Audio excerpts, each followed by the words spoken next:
Hello, Dog Nation. My name is Brandon Adams. This is DawgNation Daily, the daily podcast for Georgia Bulldogs fans. And this is my buddy, Eddie the Blind Squirrel. And Eddie is in a very good mood today after a 72-69 win for the Georgia Bulldogs in Gainesville last night against the Florida Gators. First time for a long time for the Dogs there. Was it? Is it 2002? Am I right about that? Georgia hasn't won in the O'Connell Center since then, but it's good to beat Florida. Right now, that's about the only team that Georgia is beating, but you know what? If you only could pick one to beat, I guess Florida's a pretty good team for that to be. We'll talk more about that today. A lot of interesting stuff as well about some of those impact freshmen that could play right away for Georgia. It's going to be a fun show. Seth Emerson's with us also. We'll tell you how you can buy your tickets for the DawgNation Appreciation that go on sale tomorrow. We'll do it all next as DawgNation Daily begins right now.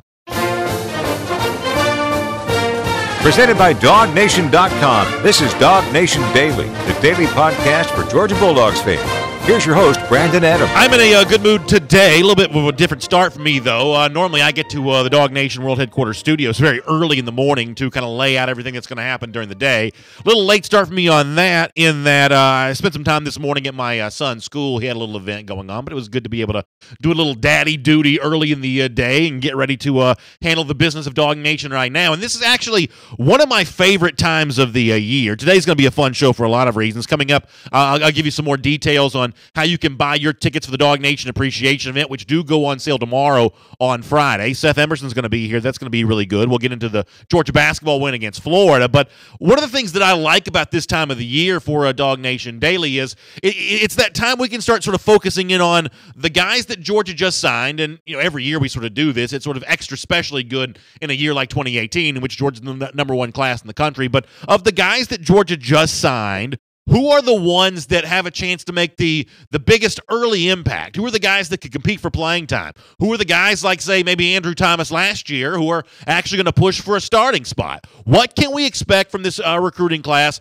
Who do we have to wait on? Who do we see right away? And, you know, as it would you probably guess, we're already having a good many of those conversations, both here on DawgNation Daily and around DawgNation. In fact, on Tuesday, when I sort of posed a very similar question to Jeff Sintel, Jeff was ready right away with a name that he thought Georgia fans ought to be considering. It's the five-star defensive end, probably a jack linebacker, Georgia, but Jeff is all about Brenton Cox. Take a listen to this. The name for me, because he's going to be expedited by an early enrollment, is going to be Brenton Cox. Yeah. I'm going to say that name a lot because he's already 255 pounds.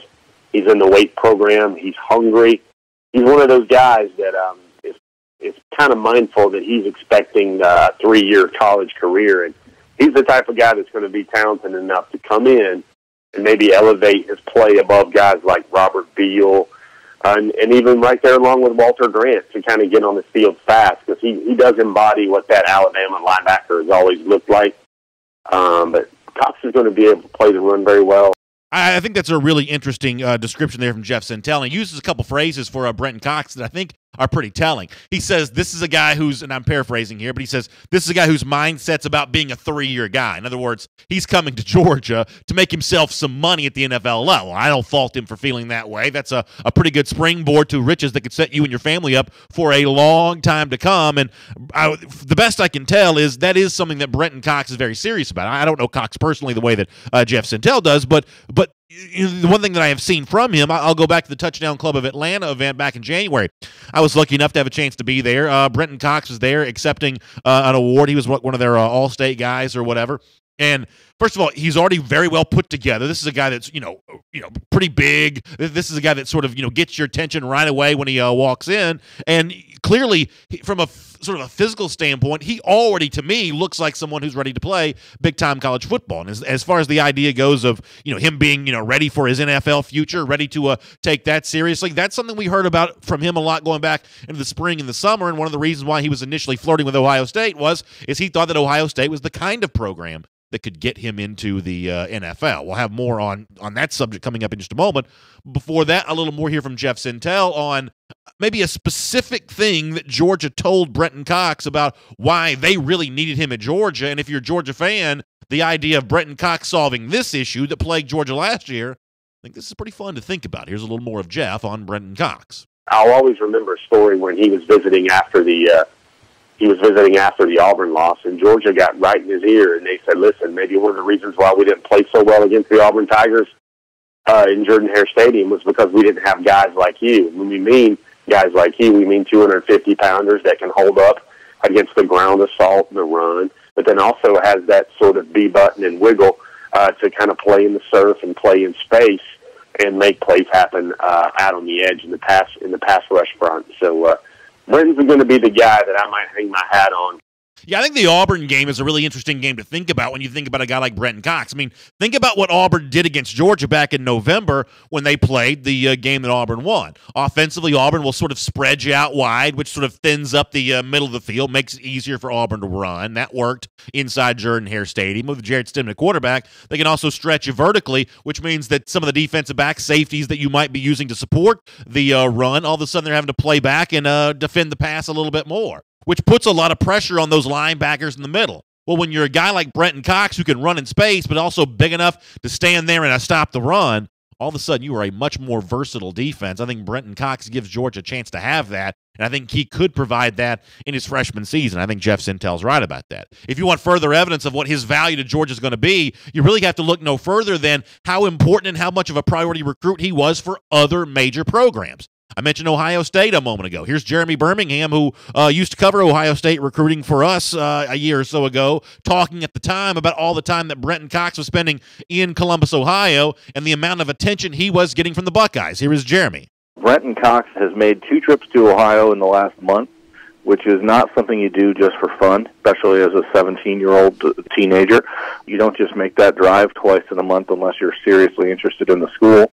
Yeah, so you don't do that unless you're interested in Ohio State. But what we also find out is if you're Ohio State, you don't spend that much time with Brenton Cox unless you think that he has a chance to be an impact player for you. Jeremy Birmingham, in that same interview, described how Urban Meyer was giving a lot of individual attention to him and to his family. This was a guy that Ohio State really wanted. A real kick in the stomach to them when Brenton Cox decommitted. But it wasn't just Ohio State that was heavily chasing him down. It was Alabama as well, including, here's the clip from Chris Kirschner describing just how much individual attention that Brenton Cox got from Alabama coach Nick Saban. Do you remember the day when Alabama found out it was going to be in the college football playoff? Well, on that weekend, as Chris Kirschner's about to tell us, that's the weekend in which Nick Saban was personally hosting Brenton Cox in a visit and giving a lot of individual attention. Here's Chris Kirschner. Brenton Cox, 5-star Ohio State defensive end, was in Tuscaloosa this past weekend for an official visit, one of Alabama's top overall targets. I was told that out of all the official visitors this past weekend, there were 4 of them. Nick Saban spent the most time with Cox. Alabama needs defensive linemen, linebackers. He's one of those hybrid guys who could play both. Alabama's recruiting him as a jack linebacker. So I was told that Brenton Cox was that visitor with Nick Saban. So Brenton Cox got a lot of individual attention from Nick Saban, as you just heard Chris Kirschner say, got a lot of individual attention from Urban Meyer, as you just heard Jeremy Birmingham describe. But while Brenton Cox got the attention from Nick Saban and Urban Meyer, ultimately Kirby Smart is the guy that got the player. Brenton Cox is going to be in Athens, and as I said, and Jeff Sintel said, I think he's going to be a freshman contributor, which is another reason why when you look ahead to Georgia for 2018, despite the fact that you're incredibly respectful of the great careers of, especially on the defensive side, guys like Lorenzo Carter and guys like Davin Bellamy, ultimately Georgia's ability to absorb those losses may be a little easier than some of the national media might expect. I mean, take a look at CBS Sports here for a moment, who recently, and this is a pretty good idea by Chip Patterson, the writer, look at the last 5 recruiting classes in college football and the sort of 5-year average for what those rankings were, the 24/7 Sports Composite Team ranking, to kind of give us an interesting look at who the most talented teams in America are for next season. And Georgia, despite all the seniors that are lost, and you don't have to look very far on rival teams' message boards to find them talking about all the seniors that Georgia doesn't have anymore. But despite those losses, Georgia, over the last 5 years, if you average the recruiting classes, is the 3rd most talented team in the country, with an average class rank of 5 behind only Ohio State, which is at 3.6, Alabama, which is at 2.2. So listen, Georgia's still got some work to do to kind of catch up to Alabama, and still got a lot to do to kind of beat that team on the field if they were to play in a rematch sometime in December or in January. But the bottom line for me is when you bring in guys like Brenton Cox, it gives you a real chance to do that. Georgia's going to be plenty talented here in 2018. With guys on the roster still from the classes of 2016 and 2017, and some of these freshmen plugged in to fill some holes. I believe one of those guys is Brenton Cox. and I believe that Georgia fans are going to like what he provides during his freshman season. Overall, from a talent perspective and a performance standpoint on the field, I think Georgia's going to be just fine. My name is Brandon Adams. This is DawgNation Daily, the daily podcast for Georgia Bulldogs fans. We are so glad you are with us, whether you watch us on video, of course, 10 a.m. on the DawgNation Facebook page, listen to us on the radio at noon on Athens Sports Radio 960 The Ref, or check us out in podcast form, iTunes, SoundCloud. We post the show at the world-famous DawgNation.com. We are just glad you're with us today. And obviously, we're still basking in the excitement of what the announcement we were able to make yesterday about the brand new, first time ever, DawgNation Appreciation. It goes down Thursday, March 15th. It's going to be there at the Coca-Cola Roxy Theater at Battery, Atlanta. It's a beautiful venue and a great place to host all of DawgNation, along with our very special guest there that day, Nick Chubb, Sony Michel, Roquan Smith. They are all going to be there Thursday, March 15th, on stage to tell some stories about their fantastic careers at Georgia, sort of the behind-the-scenes info of how this miraculous run to the college football playoff happened. We'll love hearing those stories and those personal experiences from Sony and Chubb and Roquan. We'll also, for many of you, have a chance to provide a VIP package that give you photographs, autographs from all the Georgia stars. It's going to be a great day. Thursday, March 15th is when it goes down at the Coca-Cola Roxy Theater with Nick Chubb, Sony Michel, and Roquan Smith. Tickets, by the way, do go on sale tomorrow. Tomorrow at 10 a.m. is when tickets go on sale. And many of you have been asking, okay, so I'm all in. I want to be a part of this, but how do I get my tickets for this big event? Well, I'm going to tell you that right now. Here's what you need to do. The unveiling of the link for the tickets for the DawgNation Appreciation event going to be on top of the banner there at DawgNation.com tomorrow morning at 10 a.m. So you go to DawgNation.com every day. Anyway, tomorrow when you go to DawgNation.com at 10 a.m., right there at the very top of the homepage, you're going to see a banner which provides a link into the spot where you can buy your tickets, whether you want the general admission, you want the VIP packages for the autographs and the photos. Don't forget, folks, those are going to sell quickly. So get there early, 10 a.m. tomorrow. Log in on that and go ahead and get your tickets for the DawgNation Appreciation event. I'm looking forward to being there, looking forward to seeing you. It is going to be an awesome, awesome time. All right, we have Seth Emerson here coming up in just a moment. Before that, want to look a little bit more at some of the Georgia recruiting stuff that's kind of going on. And speaking of Chris Kirshner, I just played some audio from him. Something that he wrote, something that one of our other SEC country colleagues has written here, has reminded me of just how irritated it would seem that some of Georgia's rivals are when it comes to Georgia's recruiting success. And this is going to be kind of one of those long-standing conversations we have for quite some time now. But it's an example of just how much the rest of the country, certainly the rest of the South, is noticing what Georgia has been able to do on the recruiting trail. Let me give you a recent example from Chris Kirshner from SECCountry.com. He was writing about some possible flips for Alabama for the class of 2019. Alabama missed out on some five-star guys for 2018. Some of those guys flipped away from Alabama. Who could Alabama flip for 2019? Well, one of the names that he mentioned was Nolan Smith, the current Georgia commit, who's been really kind of a class leader for 2019. But in the midst of talking to Alabama fans about Alabama's chances of flipping Nolan Smith away from UGA, he was pretty blunt in his assessment, which is bad news for the Crimson Tide, good news for Georgia. What Chris writes is, Nolan Smith has taken several visits to Tuscaloosa throughout his recruitment and is a giant priority for Alabama defensive coordinator Tosh LaPoy. However, it's going to be tough for the Tide to flip Smith. He's one of those players who's from the state of Georgia and grew up wanting to play for the Bulldogs. Georgia coach Kirby Smart is going to lock down those kind of guys for the Dogs. And if you're a Georgia fan, how much do you love hearing that? A reporter covering recruiting for Alabama saying, you know what? The big guy you want from Georgia, good luck on that, because with Kirby Smart in charge, there's a new sheriff in town, and he's locking down those kind of guys in the state of Georgia. I think that's music to most Georgia fans' ears, not only because Nolan Smith's a great player, but because it's symbolic of Kirby Smart's stronghold in his home state for right now. But wait, that's not all, because something else that Blake Morgan also wrote at SEC Country, he covers Tennessee recruiting, and he was talking about the state of the Vols class for 2018 and couldn't help but notice how much damage Georgia had done to that. And what Blake writes here, I think, is reflective of what Tennessee fans are certainly saying themselves when they congregate with each other, and maybe what they're even saying behind closed doors there in Knoxville also. Blake Morgan writes, the Bulldogs finished the 2018 class with 22 5- or 4-star signees. Tennessee had just 20 signees total. Kirby Smart is Georgia rolling and ahead of schedule after going to the national championship game this past season.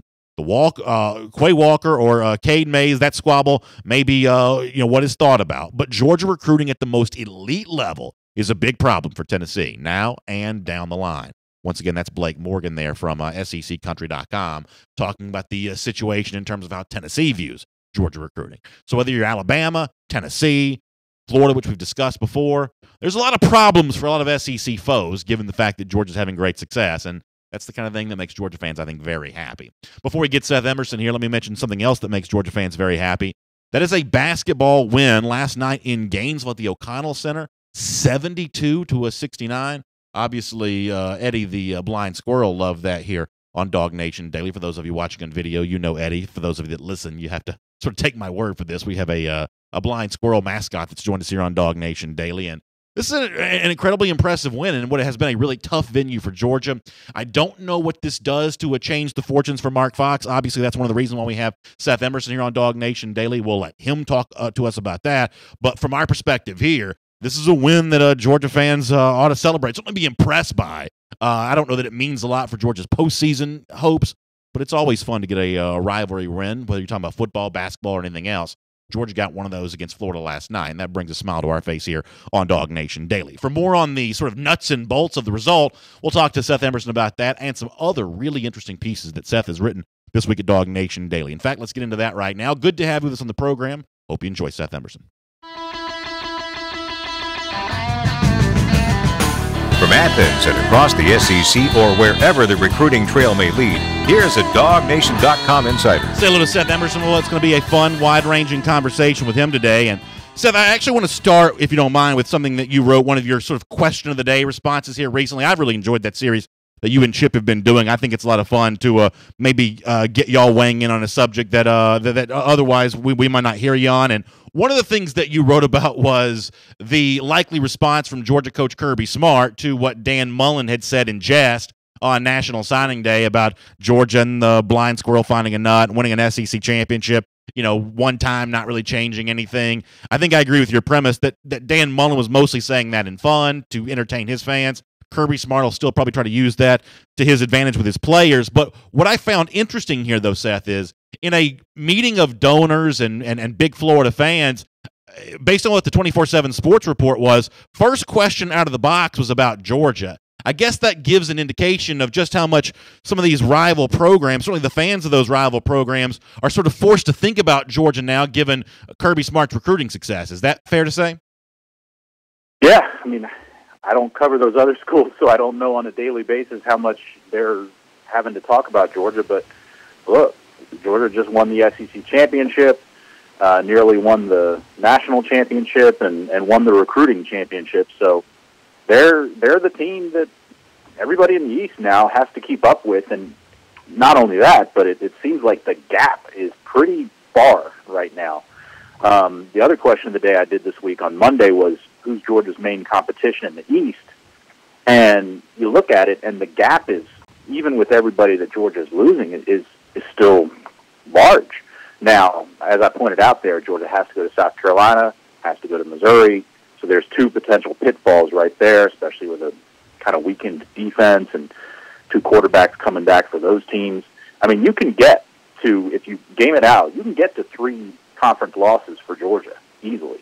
But it's not like you look at one team and say, oh, this team's, nipping at Georgia's heels. Georgia's way out in front of people right now. Yeah, I think that's interesting. I also read the piece that you wrote where you looked at the SEC East competition and just the SEC schedule overall for Georgia. And once again, I kind of agree with your premise that if you look at individual games, you see the chance of potential losses. You call them pitfalls. I think that's a pretty good description. I mean, we've seen good teams stumble. I think Ohio State was clearly one of the 4 most talented teams in America last year. They lost twice. One of those losses was in shocking fashion, sort of a comfortable win for Iowa. So good teams can lose games. Georgia faced the kind of SEC schedule where it could stub its toe a bit. But what I don't see, and this is what I'd love to hear an opinion from you on, it sounds like you've already kind of given one, but what I don't see is an SEC East team good enough to take advantage of Georgia were it to lose an unexpected game. I don't really see a team in this division right now capable of kind of cobbling together the kind of record that could surpass Georgia were it to be upset at South Carolina or lose a game that frankly, fairly easy to lose at LSU. I just don't see a team in the SEC East good enough to take advantage of even a Georgia team that loses a couple games that it's not expected to lose. Yeah, it depends on who you lose to also. If Georgia loses to South Carolina or Missouri and Auburn, but whoever they lose to between South Carolina and Missouri loses 3 games, then Georgia's fine. But, you know, we've seen, I've been through this with Missouri in 2013 and 2014 when they came from nowhere. Yeah. So you just never know if someone's going to do that. I don't know if Dan Mullen can spark that team that quickly, So it's, and I haven't honestly broken down South Carolina and Missouri schedules. I would tend to think that South Carolina is the one that you're like, you know, what's the rest of their schedule? I'd be curious about that. I'd kind of look at it because they are helped, those 2 teams, by having Georgia at their place in the first month when Georgia loses and everybody is still trying to figure stuff out. I'm not saying I would pick Georgia to lose 2 or 3 games or to lose either of those 2 games. I'm just saying, you know, and this is why they play the games. Those are games you look at and say, that's interesting. But, yeah, which team is going to automatically be sitting there waiting to pounce and will definitely go 6-2 or 7-1? I don't know which one. I think that's why Georgia will be a prohibitive favorite in the SEC. Let me follow up on South Carolina for a moment because you used to cover the Gamecocks, and there was a narrative that existed, and I imagine it existed around the time that you were in Columbia, that, South Carolina enjoys having the Georgia game early in the season. That's a bigger rival for South Carolina than it is for Georgia. That's a priority game for them in a way that it may not be for the folks in Athens, and they like sort of sneaking up on Georgia early in the year, sort of putting aside what Steve Spurrier used to joke about in terms of Georgia suspensions. But the narrative was South Carolina likes that game early in the season. You know, maybe Georgia doesn't for whatever reason. It is back at the near the beginning of September this year. I mean, do you think that's an advantage for South Carolina, given the fact that it may want to prioritize that game in a way that Georgia doesn't? I would guess the history would indicate that it didn't exactly help South Carolina all those years. But you've got Will Muschamp going into year 3. You know, the reason I looked at South Carolina and Missouri is because those games are at those 2 teams, and they've got returning quarterbacks who are pretty good, and Georgia's gonna, be working in new players in the secondary, new players on defense. Georgia could be more vulnerable on that side of the ball in September than they probably will be in November or December. I haven't given too much thought to the whole South Carolina-Georgia game quite yet, although I haven't exactly been breaking down the Austin Peay game yet either. I'm trying to get to spring football first. Well, let me take another crack at that question, because what I really meant to ask was, did you ever hear anybody at South Carolina say, oh, good, we can sneak up on Georgia early in September for some of the reasons I just described? Did anybody in South Carolina ever talk that way? There was the Steve Spurrier quote, but otherwise, not really.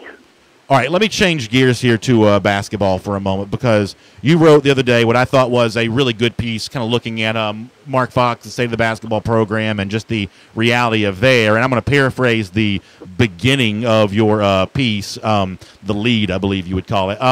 You talked about how Mark Fox's performance at Georgia is going to end up being a net positive for the program, but unless there is some sort of drastic change, his leadership may be coming to an end. Where does a road win at Florida fit into the need for drastic change of season results?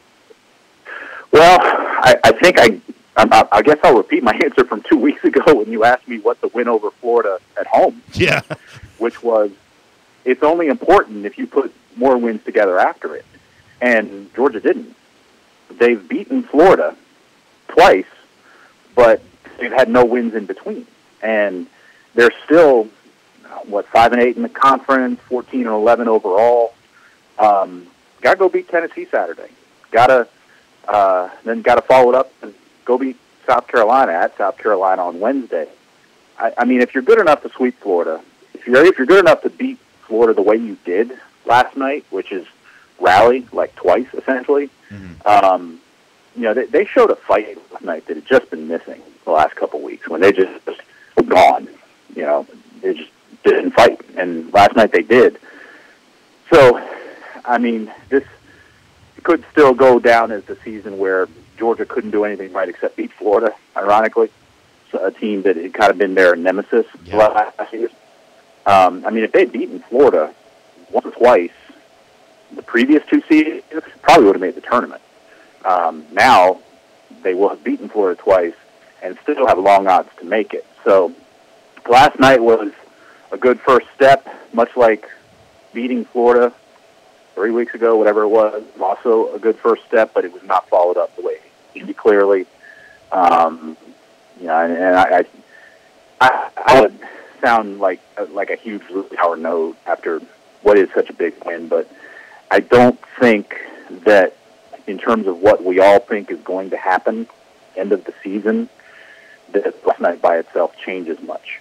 But go on, it's the start of something, and then we, So we've been talking for somewhere along the lines of 3 years about the same kind of thing when it comes to this, and the answer always seems to be some sort of version of, well, based on the previous standard of Georgia basketball, Fox has actually done pretty well. But when you see Andy Kennedy stepping down at Ole Miss, who I think overall, you would know this better than I would, I just don't follow it as close as I used to, but I think Kennedy's resume overall is probably a little bit better than Fox's is since he's been at Ole Miss. Does this mean that moving forward in the SEC, you're no longer judged based on the previous sort of success of a program, but based on everyone's need to be in the NCAA tournament? Is the Andy Kennedy dismissal or resignation at Ole Miss sort of a kind of a note here about how Mark Fox is going to be judged at Georgia?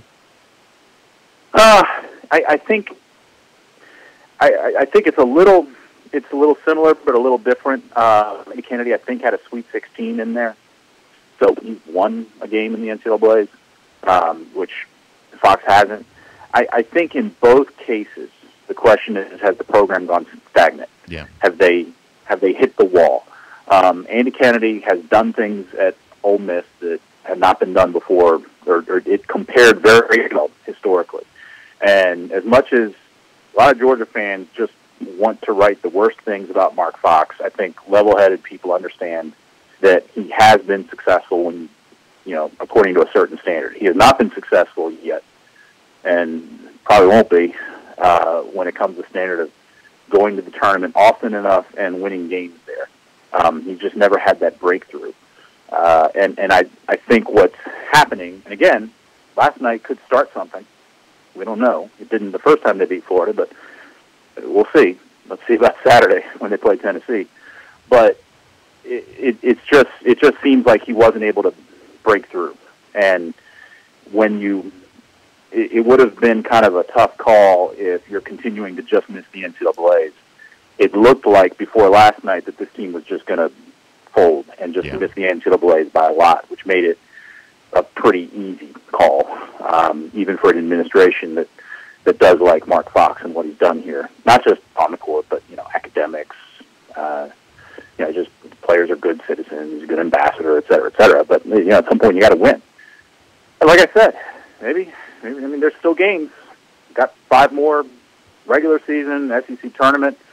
Then they at least, I think, need to win 3 of the last 5 to go into the SEC tournament with, any sort of role in the conversation. But the thing about it is that Georgia, I guess, I haven't looked at the updated RPI top 50 because I haven't really had to follow it lately. Right. It's not an issue. But it might be that last night they got their 5th top 50 win.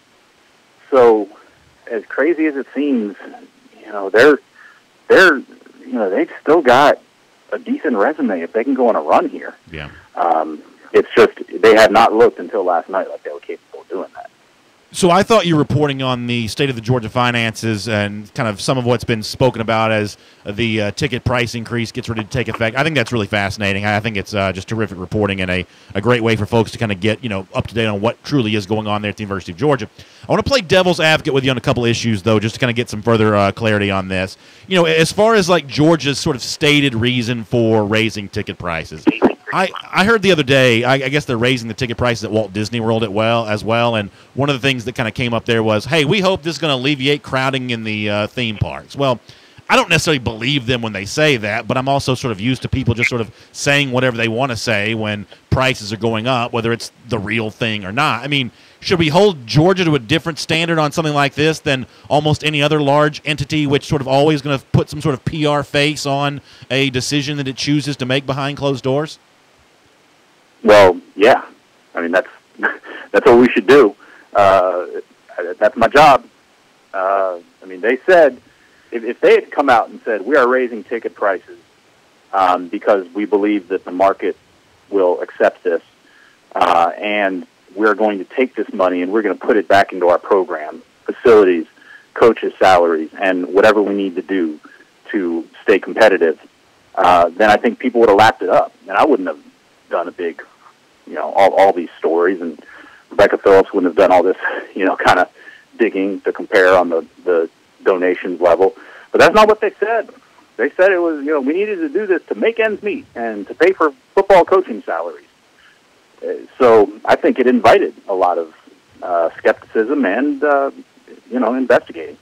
And then on the idea of the rainy day fund, or I guess it's the reserve fund that's sort of, I guess, been sort of casually called a rainy day fund. In terms of the need for that, when you look at what a giant portion of the revenue that these SEC teams get, which is coming from television, I mean, the future of television revenue is not, a given the sort of erratic state of the sort of TV economy here. So in terms of the need to protect yourself, I mean, that is one potential example of how the revenue stream could change regardless of what contracts say, because some of these TV deals just going to have a hard time being fulfilled if the subscribers go down. I mean, that is a fair argument, is it not, in favor of a reserve fund?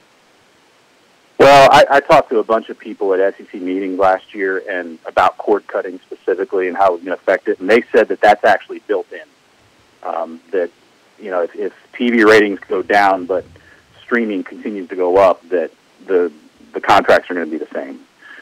It's built into the contracts. The next contract, they're confident, will be the same. So they're only going to worry that people stop watching the games. Period, and they don't think that's going to happen. Now, even if it does, the counter argument to what you're saying on, Georgia's sitting over here saying, well, we're going to be the only ones in great shape because we kept this rainy fund while everyone else was just spending frivolously. The answer to that is, if something like this happens, like with TV contracts, or there's a ruling that everyone has to pay players, and all of a sudden everyone, it's something that will affect everybody. And Georgia sitting over there over the money isn't going to really help anything. It's everyone will be hurt. If college football loses a whole bunch of money and goes away as we know, Georgia will just be sitting on a little bit more money, but it will still be suffering. It's not like it doesn't help Georgia too much in the long run. Yeah, I actually agree with you on that final point for sure. Seth, thanks for your time. We appreciate being here on DawgNation Daily. Really fascinating stuff this week at DawgNation.com. We'll look forward to reading a bunch more from you in the days ahead and talking to the program again very soon as well. All right, I'll see you later. Let's take a look around the rest of the league. This is SEC Through. Good stuff from Seth Emerson there on DawgNation Daily, and good to have you with us on the program today. If you're watching on video or if you are listening to us on the radio on Athens Sports Radio 96 The Ref, don't forget the announcement we made a little earlier today that tomorrow morning, 10 a.m., our tickets for our DawgNation Appreciation event do go on sale, and the link that you need to go to buy the tickets is going to be right there for you at the top of the page at DawgNation.com tomorrow morning. So you already go to DawgNation to check out your UGA news every single day. Tomorrow morning at the top of the page at 10 a.m., that banner is going to be up there for you to check out the link to buy your DawgNation Appreciation tickets to be with Roquan Smith, Nick Chubb, Sony Michel on Thursday, March the 15th. Some of you are going to get a chance to have the VIP experience, photographs, autographs, the whole 9 yards. It's going to be an awesome, awesome event. We'll tell you more about it in the days ahead. But tickets do go on sale tomorrow for the event, Thursday, March 15th, there at the Coca-Cola Roxy Theater. For now, though, let's get ready to transition to our SEC Through. And, of course, I'll invite you to check out SECCountry.com this afternoon at 3 p.m. Eastern Time on the SEC Country Facebook page. One of the stories we talked about yesterday was Grant Gunnell, the outstanding quarterback from Texas, a four-star prospect who had been a Texas A&M commit, has decommitted from Texas A&M. Now, ultimately, in the long haul, I think A&M's going to be fine. The truth is, I think that Jimbo Fisher's probably going to find himself a 5-star quarterback at some point. He's just a good recruiter. Texas is a great state for quarterbacks. A&M has a history of recruiting that position well. Ultimately, I think that A&M's going to be fine in terms of the prospect it defines. But what Grant Gunnell being back on the open market does here is really change the fortunes for a couple of other SEC schools, specifically LSU. The thought here is that Gunnell's 7-on-7 team is playing in New Orleans this weekend, and LSU is going to get another unofficial visit from Gunnell and some of his 7-on-7 teammates. They are in Baton Rouge. That'll be the second time in, I guess, the last couple of months that Gunnell has been at LSU, if he does indeed go. I don't have to tell you, if you follow the SEC at all, how significant it would be if Grant Gunnell were to end up at a place like LSU, who did not sign a quarterback for class of 2018, needs one badly, going to stage a quarterback competition this spring between Miles Brennan, who played last season but unspectacularly, and Lowell Narcisse, who redshirted, both these quarterbacks from the class of 2017. This would be a big change in the SEC if Ed Orgeron and his new offensive coordinator, Steve Ensminger, could find a quarterback like Gunnell for the class of 2019. I should also point out that Arkansas is kind of in the mix there as well. Another interesting report that's out there is that Tennessee could be close to hiring Chris Weinke. Weinke, as you'll remember, was a Heisman Trophy winner at Florida State, was a high school coach for a while at IMG Academy, worked as an analyst at Alabama. That's his most recent job, and obviously Jeremy Pruitt worked there as well. Pruitt and Weinke, as a lot of these coaches do, must have developed some sort of relationship with each other. It sounds like Weinke may be moving on to Tennessee based on some reports that are out there. We're actually going to talk a little bit more about this afternoon on SEC Country Live, because I think Weinke's good on two fronts. A, he probably knows offense. He's certainly coached long enough. And with his status as the former coach at IMG Academy, IMG, that's where Nolan Smith goes, for instance. There's a lot of these programs sort of arrive on the scene down there in Florida at IMG, and they'll offer to like 20 guys at once. That's how talented that team is. It's sort of like a traveling all-star team almost. It's almost like an AAU team or something like that. Not even eligible to compete for a state championship in Florida. At least it used not to be able to be because of the nature of how the roster's put together. But if you've got a coach like Weinke who has access to that school, that's potentially a talent advantage for Tennessee to be able to exploit. Weinke's probably a good on-field coach too. But that is something to watch there. If Weinke goes to Tennessee, that's probably a pretty good hire. Speaking of the Vols, I thought it was interesting that, once again, Tennessee Athletic Director Philip Fulmer is sort of speaking on an issue involving Tennessee football. And from my ears, to my mind, what I'm hearing and seeing from Fulmer a little bit different than what I've seen and heard from Jeremy Pruitt. This time it's Robert Gillespie, the former running backs coach at Tennessee, also a recruiting coordinator for the Vols, who is no longer going to be with the program. He was described sort of officially by Tennessee as a mutual parting of the ways. Now, this kind of stuff a couple days after signing day is not ever a mutual parting of the ways. It's almost always related to something that happened during the signing day process. Tennessee lost a running back to Florida State. You may remember that. I don't know that's why Gillespie's not there anymore, but that's typically the way this stuff kind of goes. And yet, while the official statement from Tennessee was, hey, this is a mutual parting of the ways, Philip Fulmer sort of made it sound in his quote like, Gillespie was basically pushed out the door. Not a huge degree of difference, but another example of Fulmer's public statements being different than maybe Jeremy Pruitt's, and that's not good for the program long term. By the way, it looks like Jim McElwain is taking that Michigan job, and we'll make that your SEC through.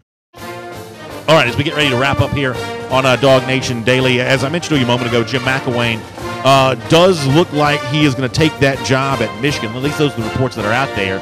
Former Colorado State head coach, former Florida head coach, former Alabama offensive coordinator. These are all pristine jobs in the world of college football. But as of now, it looks like that Jim McElwain's next stop is wide receiver coach at Michigan.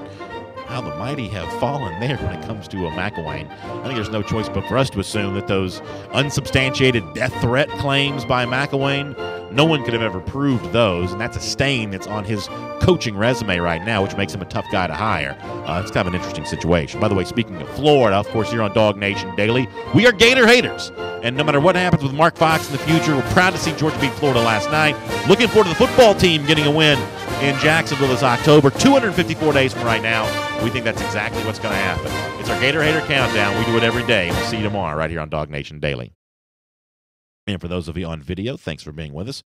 Wanted to save a little extra time for you today for some of your comments on today's show. We'll we'll kind of get into all that kind of stuff. Miriam Martin Corbin said McElwain the strange to a loser program. Yeah, I mean everything we ever heard about Jim McElwain, this was sort of a strange guy, and I think he hurt himself. Whether the way he handled things. Dante Eady said we call this the beginning of the season. Jim McElwain's firing. And I hate to take a victory lap on this because the truth is I'm going to get stuff right. I'm going to get stuff wrong. And the last thing y'all want to hear is me saying, I told you so on the times when I do get something right. But there was something about the stuff that we said about McElwain last year that always sat wrong with me. That people thought it was like a pro wrestling gimmick on my part, that because I do believe in the Gatorade countdown and because I do have blind squirrels on the set here, that the whole, hey, we think Jim McElwain's going to have problems at Florida, that was sort of part of the work. That was sort of like part of the character that I was playing of telling y'all what you wanted to hear about Florida. But the truth is what we do around here is based on, the evidence that we see. And there was some underlying evidence last year at Florida to suggest that things were not going to be good. Already the future for Dan Mullen looks to be a little bit brighter. I don't think it's as bright as Florida fans wanted to believe it is, at least based on what we know thus far. But, what we were saying last year about McElwain, that wasn't just red meat that we were tossing out to all of you in order to get you to like the program more or feel better about Georgia. We honestly saw that happening. I don't know why I'm using the royal we here, but it was me who was speaking. I honestly saw these things unfolding, and as it turned out, is the way that it played out. I don't say that to spike the football here, but the stuff that we do here, we don't just do to fan the flames of fandom. Matthew McGahee says Florida's the blind squirrel and Dan Mullen's the nut. Yeah, that's a pretty good line. Jerry Steele weighing in on Mark Webb. That's one of those guys that I expect to, from Chip Towers and Seth Emerson, be reading a lot from this spring. I think that Webb's a really interesting guy on this roster because the sort of word on the street was that he was doing really well at practice as a defensive back. And, the 2017 version of Georgia, that's going to be a little bit hard for him to crack the lineup on. But overall, he was a pretty compelling prospect. Will Scott says everyone should troll the Florida page with a 7269 #blind squirrel. It's pretty funny, Will. Hal Love says, I heard there's going to be a change to the red shirt rules from the NCAA. Do you know anything about that? So I guess I'm sort of bracing for a good deal of rule changes. We're already seeing some of those for this upcoming spring. Official visits are going to be a thing in the warm weather months and why they haven't been in the past. The transfer rule is going to change. The red shirt rule could change.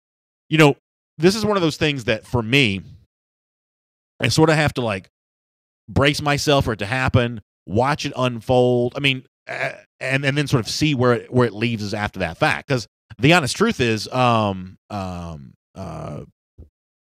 the recruiting stuff, I mean, we're still confused about that. We had been operating under the assumption for the longest time that you couldn't sign more than 25. Georgia signed 26, and to be completely honest with you, I'm still not quite sure how it went down. So with a lot of these rules, some of this stuff just sort of gets complicated, right? And so for a lot of these rules, it's going to take us a little while to kind of figure out how they all kind of play themselves out. Miriam Martin Corbin talking about the VIP tickets for the DawgNation Appreciation. They do go on sale tomorrow.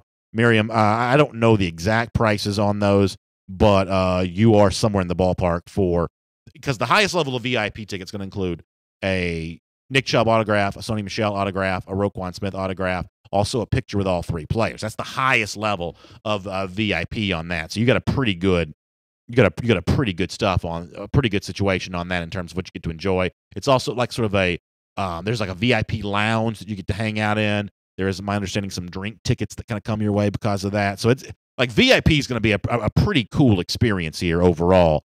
And that's about what I believe the tickets are going to be. I'm not 100% sure on that. Jamie Bailey says, is this my son's Patriot fleece that I have on?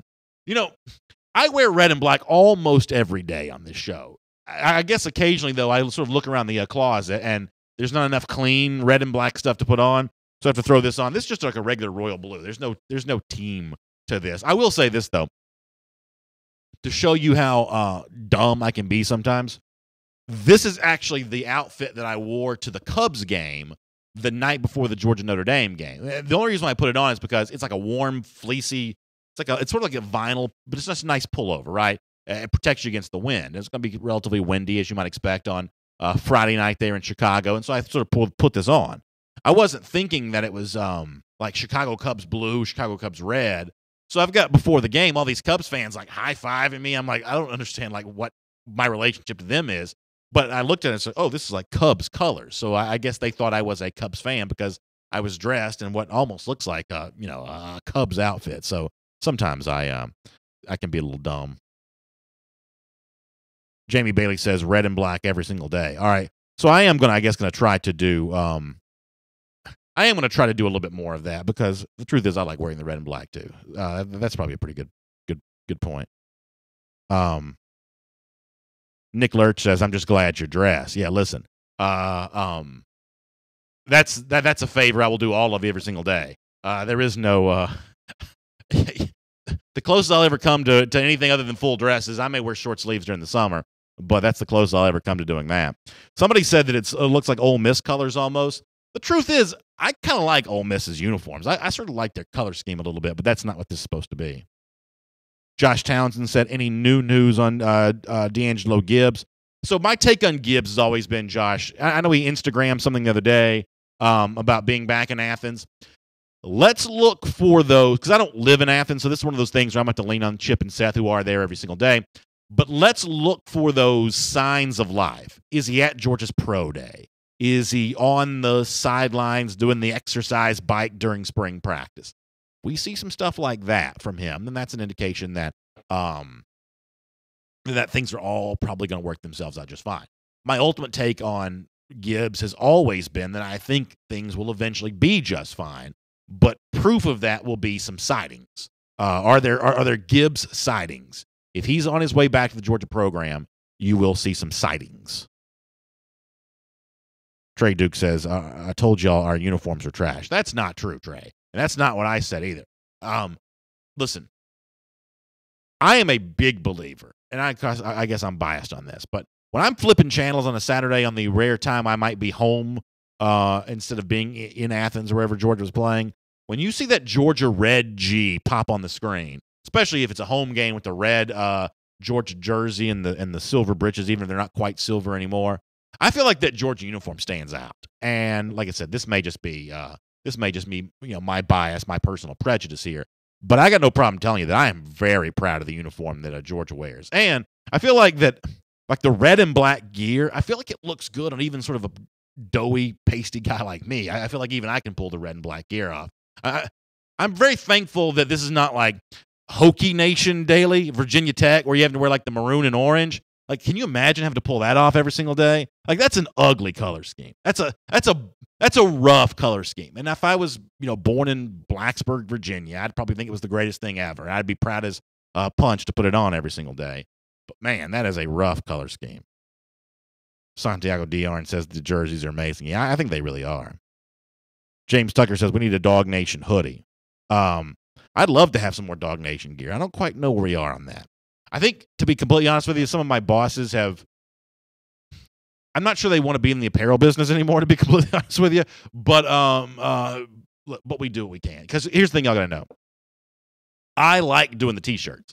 And if they're not going to, and I like making them free. One of my favorite things to do is, hey, let's get a sponsor. Instead of charging y'all $25 for the shirt, let's charge a sponsor $25 for the shirt. And let the sponsor pay for the shirts, and then we'll give them away for free. I feel like that's a win-win because, it's the same thing with the DawgNation Appreciation. If it was left up to me, I'd just be passing out tickets every single day. It's the bosses who want to sell this stuff, and it's the same thing with the T-shirts. It's like, the T-shirts cost money, and so my idea has always been, hey, let's get some of our friends, let them pay for the T-shirts, and then I can just give them out to people. And so we've had some great success doing that, and we're going to do more of that in the future, even this spring and summer. I've got a couple T-shirts we're going to be able to give away, I think. Trey Duke says, I said I wish we had uniforms like Ole Miss. That is not what I said. I said I kind of like the Ole Miss color scheme. I did not say that's what I wish Georgia's uniforms look like. I'm also a little bit of I think part of what I like Ole Miss is I'm also a Atlanta Braves fan, and I like the Braves color scheme. And I'm not as big a baseball fan as I used to be, but I like that Braves color scheme, and Ole Miss kind of rocks that a bit. Robert Danger is his middle name. That's pretty cool. Robert, that's pretty funny. Robert Danger Kazmarek, and I probably mispronounced your last name. I apologize for that. He says he likes Georgia's road uniforms. I have occasionally sort of stumbled on the ESPN Classic or something like that, seeing the Georgia red Georgia road old pants of the old. I could almost see Georgia going back down that road, wearing some red pants on the road. As I've said, though, the problem with once you open that Pandora's box of, hey, we'll wear red pants on the road, it ain't going to be 5 minutes, and I apologize for the bad grammar, but in this case it's for emphasis. It ain't going to be 5 minutes before Georgia's wearing black jerseys, red pants, red and red jerseys, black pants. It's going to turn into this whole hideous, combination, and I am just not in favor of that. So while I would be okay with red pants on the road, I think that might actually look kind of cool. I feel like there's a Pandora's box that'd be open there that I don't kind of want to go down. Will Scott, thanks for the kind words. I really appreciate that. It's a nice thing for you to say, Will. I appreciate that. Really do. I tried to like your comment. Sometimes when I try to like comments, I end up clicking into the person's profile, and then I got to do 5 minutes of work just to get back to the comments. But, Will, that was a really nice thing for you to say. Al Clement says he never likes seeing the dogs wearing black. This is one of those things I've kind of, resigned myself to being sort of okay with it. But overall, I'm a pretty conservative guy when it comes to stuff like this. Overall, that's kind of what I'm in favor of. Monty Moon says never all red uniforms. Nike was wrong for that. I know that some people also don't like the fact that, when I just turned 41 this week. Those of you that wished me a happy birthday earlier this week, I appreciated that. I'm 41 now, which is kind of a weird thing to say. When I see myself on camera, the lights sort of shine down on my head. I got this gray hair now. It's sort of hard to come to grips with this sometimes. But I'm old enough to remember back, say, the 90s when I was middle school, high school, back in the 90s when Georgia used to wear shiny metallic silver breeches. They were amazing. And I know this has been talked about a million times. I'm not by any means the first one to bring this up. But why can't Georgia wear those things again? Or, we can put, Elon Musk just, put a car in space, and we can't get, a metallic thread? I don't understand that. It doesn't make any sense to me. Because these shiny, sheen, metallic-looking breeches were amazing. But somehow that's not available with modern technology, even though a private citizen just put a rocket in outer space. On SEC Country Live the other day, we showed robot dogs who are smarter than my children. How in the world have we advanced in those areas, but we can't get, metallic, shiny silver pants? That doesn't make any sense to me. Al Clement says, remember the day I turned 40, now I'm 71. Life goes by fast. Al, I try to remind myself of that every single day. Ron Winky Thomas says, I'd like for you, GA, to show some variety once a year. So that's about where I am on all this, too. About once a year, I'm okay with it. Because I hate to sound like both an old fuddy-duddy and also on a tangent about something that's not related to Georgia, but one of the things that drives me crazy about college football sometimes is, I've always been of the belief that if you're a business, and college football is a business, you work really hard over the course of years to establish a brand. We have a logo for DawgNation Daily, for instance. We spent some time thinking about that. It's not like one day the logo looks like this, the next day it's some script writing in a different color scheme, and then the next day it's a throwback, and then the next day it's something from the future. We want to sort of hammer this idea into people's mind over and over again. I would think that college football would kind of want to be the same way. Half the time I'm flipping around watching games, when I come upon a game, if there wasn't a box at the bottom of the screen that told me which two teams are playing, I wouldn't know who was who. And this is true for even a program like Ohio State. That ought to be one of the biggest name brands in the entire sport. Half the time they wear uniforms that are unrecognizable. I don't know who that is. Or at least I wouldn't know who that is if I didn't have some sort of background information. That just seems like a bad business decision. Clearly it must not be because people richer than me are making those choices, but I've never quite understood that. Rob Johnson says, how much would the VIP tickets be for the event? The truth is, I don't 100% know. But whatever Miriam Martin Corbin said a little earlier, my understanding is it's somewhere in that neighborhood, maybe a little more. But it's somewhere in that neighborhood. Because remember, the highest level of VIP. Now, the good news is there's only a small handful of those high level VIPs where you get all 3 autographs and a photograph of the players. There's only a small level of those VIPs because the fact of the matter is is if we sold as many of those as there was demand for them, we'd have poor Sony and Nick and Roquan sitting in Atlanta for like 3 days, right? Autographs take time to sign, pictures take time to take. You can't have, everybody that wants one get one. You'd never be able to get through it all. Plus, the other thing here is for like the VIP people, this is not like going, to some like baseball card show and standing in line all day long. I mean, this is a VIP experience. You're in a nice lounge. You got, some drink tickets. This is a comfortable sort of. It's a great date, by the way. Yeah, you impress the lady in your life or the fella in your life, depending on whatever your situation is. Great date opportunity to bring your significant other to the VIP lounge, velvet ropes and all. This is like the most I've actually been to the VIP lounge where all this is taking place. This is a very, very exclusive situation here. So you want to look really, really cool to the person you're trying to impress. This is a pretty good way to do that. But the point I'm getting to is the most exclusive VIP level is very limited. The good news, though, is there is like another tier of VIPs where you do get an autograph. You just don't get the picture, and you don't get all 3 autographs. So we're gonna have a few tiers, a few available tickets. And for some people who was like, I can't really go the VIP route, but I want to see Nick, Sony, and Roquan. I want to hear their stories. We're actually going to do a fantastic program that night. Some surprises. It's going to be an awesome show. Because this is really what it is. It's more than just a chance to get the autographs. It's going to be a show. It's going to be a really, really fun event. If you love the 2017 season, we're going to relive a lot of that there at the Coca-Cola Roxy that night for the DawgNation appreciation. So, for the general admission deal, it's going to be more than worth that because you get to go through the sponsor village. There's a lot of giveaways. My understanding is there may be a DawgNation gift kind of mixed in on this as well. Although I guess I'm not really supposed to say that, but it's going to be good. It's going to be good.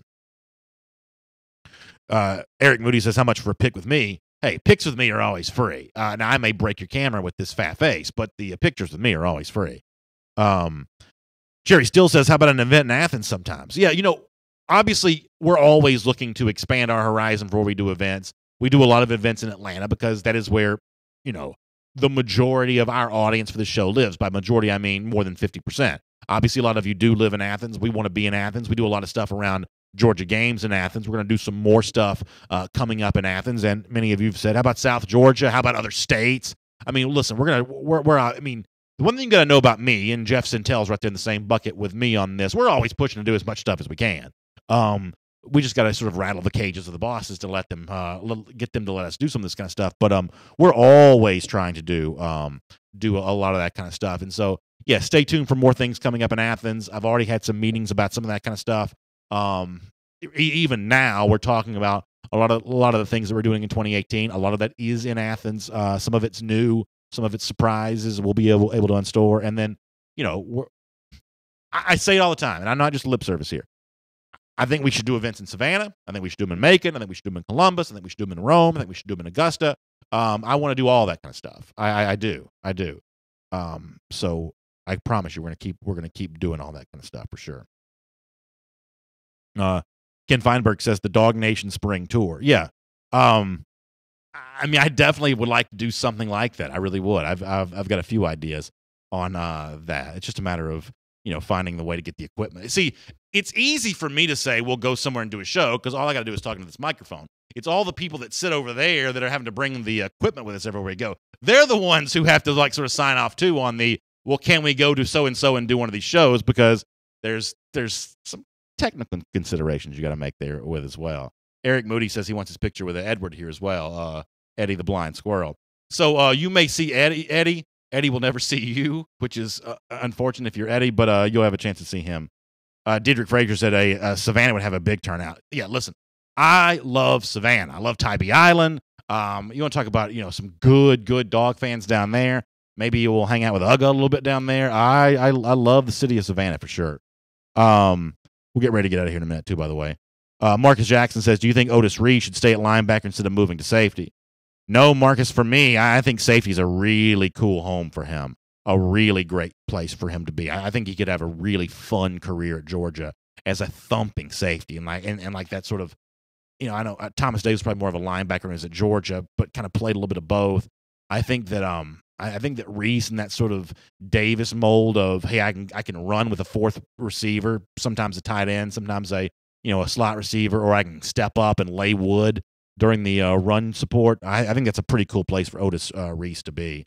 Somebody mentioned doing an event in St. Simons, Dalton. I mean, you had me at hello with St. Simons. Trust me on that.